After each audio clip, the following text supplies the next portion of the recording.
G'amga botsang, asablaring taranglashib, vujudingni qiynab tunlanib bedor qilasan. Mahzun bo'lma, chunki qazo qadar qalami ishini bitirgan, varaqlar qurigan, kitob yopilgan, undan oshiqcha ham kamon bo'lmaydi. Mahzun bo'lma.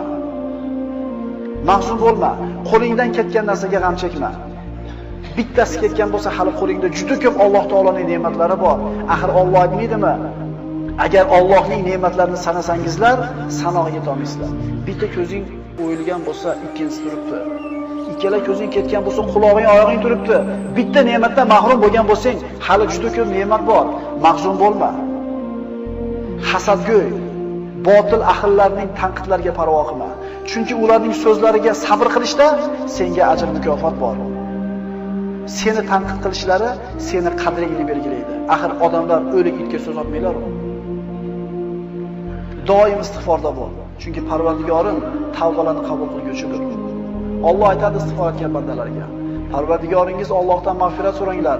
Albatta u o'ta mag'firatli bo'lgan zotdir. Shunda ustlaringizga osmondan yomg'ir yog'dirur. Sizlarni moli dunyo, bola chaqa bilan madad berur, hamda sizlarga bog' bo'stonlar